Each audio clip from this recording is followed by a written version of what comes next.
ሁለት እኮ ስለሆንክ ነው ልጅ ያዜ ተባልከው። ፋኒና ሳምሪ ከተለያዩ በኋላ ሁለቱም እንግዲህ በየራሳቸው ከባድ የሚሆኑ ጊዜያቶችን እያሳለፉ ይገኛሉ።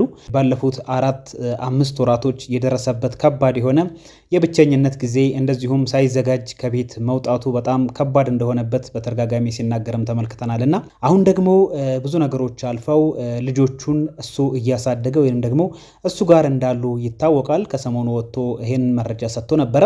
ይሄንን የሰሙ ብዙ የሱ ተከታዮችና አድናቂዎች ደግሞ በሚገርም ሁኔታ እሱን ሰፖርት እያደረጉ እያገዙት ላይቭ ላይ እየገባ ቲክታክ ላይ እንደዚሁም ዩቲዩብ ጭምር እየሰራ ከልጆቹ ጋር እንግዲህ ከዚህ በፊት ከሳምሪ ጋር ሲሰራ እንደነበረው ማለት ነው ቪዲዮዎችን እየቀረጸ እየሰራ እየፖስተ ይገኛል። በዚህም እንግዲህ ልጆቹን እያሳደገ ይገኛል ማለት ነው። በተቃራኒው ሳምሪ ደግሞ አሁን ያለችበት ሁኔታ ከባድ እንደሆነ ነው የተገለጸው። እንደሚታወቀው እንግዲህ ከዚህ በፊት ስራ በሚያፈላልጉበት ጊዜ ጂጂ ላይቭ ላይ ሪከርድ የሆነ ቪዲዮ ተመልክታችሁ ከሆነ አንድ ስራ ጠቁማት ነበረ። ለምን ላይቭ ላይ እየገባሽ እንደነ ጃኒና እንደነ ጆን ዳንኤል አትሰሪም ላይቭ እየገባሽ ጌም ለምን አትጫወችም ስትላት በፍጹም እንደዚህ አይነት ስራዎችን መስራት አልፈልግም እኔ ስራ ኖርማል ስራ ነው መስራት የምችለው ስትል ነበረ። ይሁንና ግን ቤታቸውን ለሁለት ከፍለው ሁለቱም በተለያየ ቦታ ሆነው ማለት ነው ላይቭ ላይ ቲክታክ እየተጫወቱ ጌም እየተጫወቱ እንደዚሁም የተለያዩ ሙዚቃዎችን እየከፈቱ እየጨፈሩ ጭምር ጌመር ሆነው ተመልክተን ነበርና ይሄ እንግዲህ ስራን ለመፍጠር ወይም ደግሞ የሚበረታታ ነገር ነው። በተለያዩ አጋጣሚዎች በተለያዩ ሁኔታዎች እንግዲህ ገንዘብ መስራት ይቻላል በዚህ በሶሻል ሚዲያ ላይ። ላይቭ ስትሪሚንግ ደግሞ አንዱ ነውና በቲክታክ ላይ ይሄንንም በማድረግ አሳምናት ማለት ነው ጂጂ ይሄንን ስራ እየሰሩ ይገኙ ነበረ። ታዲያ ከሰሞኑ በጣም ኃይለኛ የሆነ ቁርሾ ውስጥ እንደገቡ ነው የታወቀው። ምክንያቱም ጂጂ ቀደም ብላ ስትናገር እንደነበረው ሁለቱንም እየተሳደበች ነበረ ከ2-3 ቀን በፊት። ልጆቹን እኔ ነኝ እንደውም ያተረፍኳቸው እኔ ነኝ ያዳንኳቸው ልብስ ገዝቼ ጭምር ጫማ ገዝቼ ምግብ ራሱ በደንብ መብላት የጀመሩት እኔ ጋር ከመጡ ነው። ሁለቱም ምንም ነገር ያደረጉት አስተዋጽኦ አልነበረም። ስለዚህ ሁለቱም ትክክለኛ ወላጅ አይደሉም በሚለው አነጋገሯ እንግዲህ ሳምሪ ቅር ተሰኝታ ጭምር እንደነበርና ከሷ ጋርም ተጋጭታ እንግዲህ ሌላ ሰው ጋር እንደነበረች ነው የታወቀውና ይሁንና ግን በትናንትናው ዕለት ደግሞ ሁለቱም በተለያየ ቦታ ሆነው ምንም እንዳልተፈጠረ ነገር ላይቭ ላይ ገብተው ሲወያዩ የተለመደውን ጌማቸውን ሲጫወቱ ነበርና ይሄ እስከምን ድረስ ሊቀጥል ይችላል የሚለው በጣም አነጋጋሪ ሆኗል። ምክንያቱም ምንም እንኳን እናት ብትሆንም ይሁንና ግን አንዳንድ ጊዜ ደግሞ ትንሽ ጭካኔ የተሞላበት ወይንም ደግሞ ሰልፊሽ የሆነች እናትም ትኖራለች እና ጂጂን ስንመለከት ለልጇ ታስባለች ማለት አይደለም። እውነት ለመናገር ልጆቿን ጥላ ልጄ ናት የምትል እናት ይሄ በፍጹም ልክ ነው ብለን አናስብም። ስለዚህ ሳምሪ እንግዲህ ቁማሩን ተበልታለች ብለን ነው የምናስበው። ይሄ ወደፊት የምናየው ነገር ይሆናል።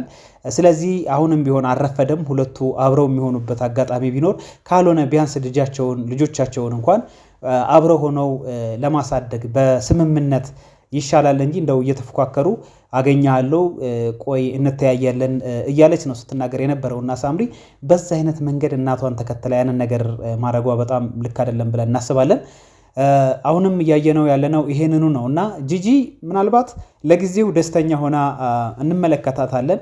ምክንያቱም እሷም አንድ ቀን ቤት አርጅታ ወይ ደግሞ በህመም ቤት እስክትውል ነው። ምክንያቱም ያሳለፈቻቸው ሚሞሪዎች ሁልጊዜ ይወቅሷታል ብለን እናስባለን። መልካም ስራዎችን ካልሰራ አንድ ሰው ወደ እድሜ ማባሪያው ላይም ቢሆን ከፍተኛ የሆነ ጸጸትና እንግዲህ ራሱን ሲጎዳ ነው የምንመለከተውና ይሄ ደግሞ በጣም ከባድ የሆነ ጊዜን ወደፊት እንደምታሳልፍ ምንም ፈጣሪ ይቅር ካላላትና በይቅርታ ካልተመለሰች በጣም ከባድ የሚሆን ጊዜ እንደሚጠብቃት ምንም እሙን ነው። ይሄ በዚህ አይነት መንገድ ልጆችን እያለያየች ህፃናቶችን ጭምር እንግዲህ እያሰቃየች ያለችው ራሷ ጂጂ ናትና በጣም እንግዲህ ብዙ ሰዎች ቢመክሯትም በውስጥ እየጻፉላትም እሷም ትናገራለች። እኔ እንደዚህ እያላችሁ በውስጥ አትጻፉልኝ እናንተ አይደላችሁም ትክክል እኔ ነኝ ትክክል እያለች እስካሁን ትገኛለችና ስለዚህ ወደፊት ከባድ የሆነ ጊዜ እንደሚጠብቃት ምናልባት ያንን ለመመኘት አይደለም፣ ነገር ግን ደግሞ የእጇ ስራ የእጇ ውጤት ያ ነው ሊሆን የሚችለውና በጣም መጠንቀቅ አለባት፣ በይቅርታ መመለስ አለባት ብለን እናስባለን።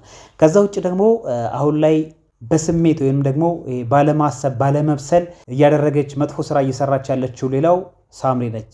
ሳምሪ እንግዲህ ሁላችሁም እንደምታስታውሱት ከዚህ በፊት አብረው በሚኖሩበት ጊዜ ከባለቤቷ ጋር ከፋኒ ጋር ማለት ነው ሌላ ሰው አይነት ነበረች። እንደምናስታውሰው በጣም መልካም የምትባል ልጅ፣ በጣም ደስ የሚሉ ካፕሎች ነበሩ በፊትም እና ያ አስተሳሰቧ ያ አመለካከቷ አሁን ላይ ምን ሆነ?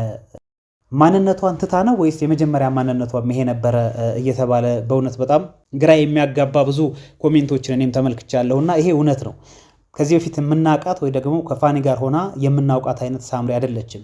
አሁን ላይ ራሷን ጥላለች። ምናልባት ፈታ የምትል ትመስላለች። ነገር ግን ደግሞ ከጭንቀት የሚመጣ ነገር ነው። በጭፈራ ዝም ብለን ስፖርት ቤት ብቻ በመመላለስ አይደለም ህይወትና ህይወት ራስን መምራት ነው። ሰከን ብሎ ማሰብ ነው። በተለይ እንደ ሴት ልጅ እንግዲህ ትልቅ ነገሯ ክብር ነው አይደል? የትኛውንም ወንድ ብትጠይቁት እሱ የፈለገ በሱሱ ውስጥ እንኳን ያለ ቢሆን ለትዳር የሚፈልገው ራሷን የጠበቀች ወይም ደግሞ ክብር ያላት ሴት እንድትሆንለት ነው የትኛውም ወንድ የሚፈልገውና እሷ እንደምታስበው ወይንም እንደምትናገረው ከሰሞኑም እንደሰማሁት ሪከርድ ተደርጎ እኔ በቅርቡ አገባለሁ ስትል ነበርና ትዳርን ለመፈለግ እንደው ዝም ብሎ ዘው ብሎ ከሆነ ሰው ጋር ተጣምሮ ለተወሰነ ጊዜያቶች መቆየት ሳይሆን ትዳር የራሱ የሆነ መስፈርት የራሱ የሆነ ነገር አለውና ያንን ነገር መጀመሪያ ግን ማሟላት አለባት። ስለዚህ ሰከን ማለት አለባት። ከሌላ ጋርም ብትቀጥል መጀመሪያ ራስን ማዳመጥና ከራስ ጋር መሆን ይቀድማልና ስለዚህ እያደረገች ያለችው ነገር ትክክል አይደለም። ይሄ ነገር በሁለቱ መሃል አሁንም ያለው ጸብ ደግሞ የሚቆይ አይደለም። ታያላችሁ፣ ወደፊት ሁለቱ አብረው ሊቀጥሉ አይችሉም። በዛ ሰዓት ግን ልጅቷ ብቻዋን ነው የምትቀረው። አንደኛ ልጆቹ እያደጉ በሄዱ ቁጥር ጥያቄ ያድርባቸዋል። ከአባታቸው ጋር ነው ያሉት። አባታቸው አሁን በዚህ ሰዓት እነሱን ቁጭ አድርጎ ስለ እናታቸው መልካም ነገር ብቻ ሊነግራቸው አይችልም። ይሄ ሀቅ ነው። ምክንያቱም አሁን ያለበት ስሜት የሚታወቅ ነውና ልጆቹ ወደፊት እየጠየቁ በመጡ ቁጥር እሷን እንዲጠሏት ነው የሚሆነውና እያደረገች ያለችው ነገር ትክክል አይደለም። ወደፊትም ከእናቷ ጋር ያለው ነገር በዚህ ሁኔታ ሊቀጥል አይችልም።